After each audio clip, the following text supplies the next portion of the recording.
1975 की एक सुबह 16 सितंबर को उत्तराखंड के पिथौरागढ़ जिले में एक छोटे से गांव टूटी में एक लड़का का जन्म हुआ। माँ बाप ने नाम रखा पुष्कर सिंह धामी। पुष्कर के पिता शेर सिंह धामी भारतीय सेना में थे और उनकी माता बिसरा देवी जो गृहिणी थी। पिता की सेवा, दृष्टि और परिवार की जिम्मेदारियां बचपन से ही पुष्कर के जीवन में थी। उनके पिता एक्स सैनिक होने के नाते अक्सर घर से बाहर रहते थे, इसलिए पुष्कर की अपने माँ और बहनों को देखभाल करना पड़ता था और घरेलू कामों में भी हाथ बटाना पड़ता था। पुष्कर 5वीं कक्षा तक की पढ़ाई टुंडी गांव से की। इसके बाद परिवार ने आकर नगला तराई भाबर खटीमा में स्थानांतरण किया। यह बदलाव जीवन की एक नई परिवहन की मुश्किलें, नए साथी, नया परिवेश, लेकिन सीखने की तीव्र लालसा उसी तरह बरकरार थी। पुष्कर ने सरकारी स्कूल में कक्षा 1 से लेकर 12 तक की शिक्षा प्राप्त किया। ये स्कूल पहाड़ियों में थे जहां संसाधन सीमित हो सकते थे, लेकिन चुनौतियां पुष्कर को परास्त नहीं कर पाई। साथ ही पिता ने बचपन से ही अनुशासन और देशभक्ति के गुणों को जीवन में समाहित किया था। सेना परिवार से होने के कारण जीवन में समय बंधन अर्थात कठिनाइयों से लड़ने की ताकत। 1993 में पुष्कर सिंह धामी बीए की पढ़ाई शुरू की लखनऊ विश्वविद्यालय से। यह वह समय था जब पुष्कर छोटे छोटे संघर्षों से गुजर रहे थे। हॉस्टल के जीवन का, कम पैसों में रहना और उन सवालों का जवाब ढूंढना कि जैसे सामान्य छात्रों की आवाज़ सुनी जाए। बीए के बाद उन्होंने डिप्लोमा इन पब्लिक एडमिनिस्ट्रेशन किया। फिर उन्होंने 1997 से 1999 तक masters in human resource management and industrial relations की पढ़ाई पूरी की। फिर उन्होंने LLB की पढ़ाई भी किया था। पुष्कर सिंह धामी की अखिल भारतीय विद्यार्थी परिषद से जुड़ना शुरू किया। 1990 दशक के मध्य से यह जुड़ाव सिर्फ संगठन में नाम और पद पाने के लिए नहीं था, बल्कि छात्रों की समस्याओं को सुनने, उन्हें उठाने और हल करने का इरादा था। ये VVP के भीतर पुष्कर सिंह धामी धीरे धीरे आगे बढ़ने लगे। विश्वविद्यालय इकाई अध्यक्ष बने, छात्रों की छोटी छोटी समस्याएं सुनने वाले, हल करने वाले नेता के रूप में पहचानने लगे। पुष्कर सिंह धामी के मित्र बताते हैं कि रात में विद्यार्थी मंडल की मीटिंग्स होती थी। कैंपस के कोने कोने से छात्र उनके पास आते थे और अपनी सारी परेशानियों का सरलता से उत्तर पाते थे। 2002 में जब उत्तराखंड प्रदेश बना, तब पुष्कर सिंह धामी को एक नया अवसर मिला युवाओं के बीच काम करने का। 2002 में उन्हें BJP की युवा शाखा भारतीय जनता युवा मोर्चा का राज्य अध्यक्ष बनाया गया। यह एक महत्वपूर्ण मोड़ था, क्योंकि यहाँ से वे केवल कार्यकर्ता नहीं रहे, बल्कि संगठन नेतृत्व के रूप में उभरने लगे थे। इसी बीच उन्होंने ऑफिसर CM स्पेशल ड्यूटी के रूप में कार्य भी किया। पूर्व मुख्यमंत्री भगत सिंह कोश्यारी के अधीन यह अनुभव प्रशासन और सरकारी मशीनरी को समझने का पहला अवसर था। 2012 में पहला बड़ा अवसर आया, उनका चुनाव खटीमा विधानसभा MLA बनने का पहला चुनाव था। यह चुनाव एक तरह से परिचय भी था जनता से संवाद करने का, अपनी पॉलिसी और विचार रखने का। वर्ष 2012 में उन्होंने जीत हासिल की खटीमा सीट से। यह जीत उनके संघर्ष और संगठन शक्ति का प्रतिफल था।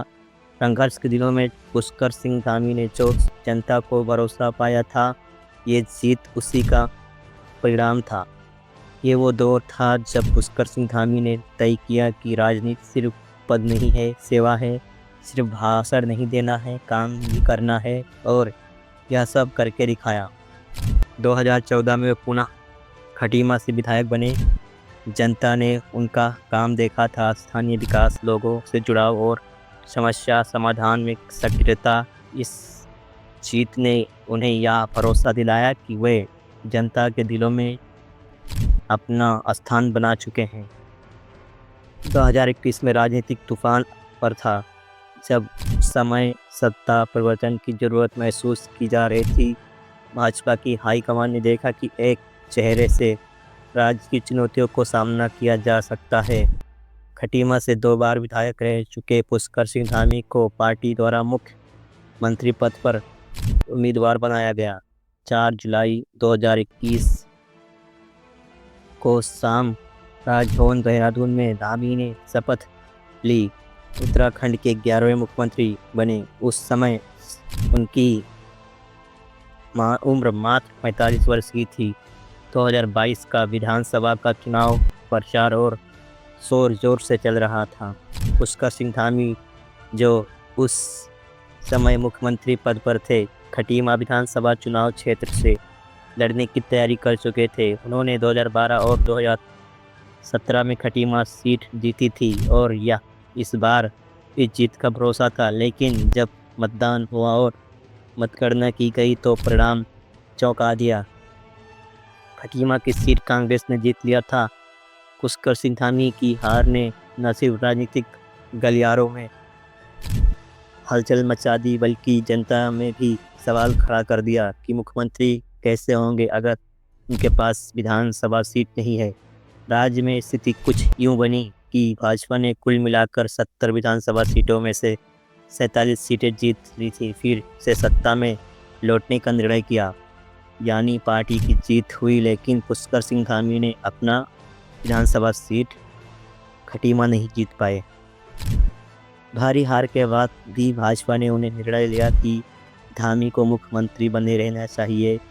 केंद्रीय नेतृत्व ने उनकी लीडरशिप पर विश्वास जताया, लेकिन भाजपा के नियमानुसार धामी को विधानसभा सदस्य बनना जरूरी था, क्योंकि मुख्यमंत्री को विधानसभा का सदस्य होना चाहिए। इसलिए एक रणनीति बनाई गई। चंपावत में बाईपोल कराया गया। मई 2022 में चंपावत का उपचुनाव हुआ और पुष्कर सिंह धामी ने यह चुनाव जीत लिया। यह सिर्फ चुनावी जीत थी, बल्कि विधानसभा का सदस्य बनकर मुख्यमंत्री पद सुनिश्चित करने का वापसी था। इस अध्ययन ने यह दिखाया कि राजनीति में हार भी पीछे हटने का मतलब नहीं है, बल्कि रणनीति और नेतृत्व की परीक्षा होती है। पुष्कर सिंह धामी की हार ने उनकी कमजोरियों को उजागर किया। जनता का जुड़ाव, स्थानीय मुद्दों का उपेक्षा और चुनावी रणनीति की खामियां। भाजपा जैसी पार्टी में जहां वरिष्ठ नेता और क्षेत्रीय दबदबे वाले नेता मौजूद हो, वहां नया मुख्यमंत्री बनना सबसे बड़ी चुनौती होती है। वे वरिष्ठ नेताओं के भावनाओं को ध्यान में रखते हुए काम करना चाहते थे। कहानियाँ नहीं बनती है पदों पर दिखावा करके, कहानियाँ बनती है चुनौतियों झेल कर, लोगों की उम्मीदों पर खरा उतरकर और जोखिम उठाकर। पुष्कर सिंह धामी की यह यात्रा दिखाती है कि नेता के लिए सिर्फ विजन ही नहीं चाहिए, बल्कि साहस चाहिए, धैर्य चाहिए और जनता का विश्वास चाहिए। उनकी चुनौतियाँ बड़ी थी, प्रकृति की कठोरता, राजनीतिक दबाव, जनता की इच्छाएं और विकास पर्यावरण का संतुलन। लेकिन इन कठिन पलों ने ही उनके नेतृत्व का आकार दिया। झुकने वाला नहीं, संघर्ष करने वाला, जनता से जुड़ा नेता बनाया। पिथौरागढ़ के छोटे से गांव से लेकर उत्तराखंड की मुख्यमंत्री कुर्सी तक का यह सफर पुष्कर सिंह धामी के संघर्ष, मेहनत और समर्पण की गवाही देता है। आज वे लाखों लोगों के लिए प्रेरणा है और उनकी कहानी हमें यह सिखाती है कि अगर सपनों का साथ, धैर्य और संघर्ष हो तो कोई भी मुकाम नामुमकिन नहीं है। वीडियो अच्छी लगी हो तो चैनल को सब्सक्राइब कर लो, एक प्यारा सा लाइक करके, कमेंट करके भी। और मिलते हैं अगले वीडियो में। जब तक के लिए जय श्री राम।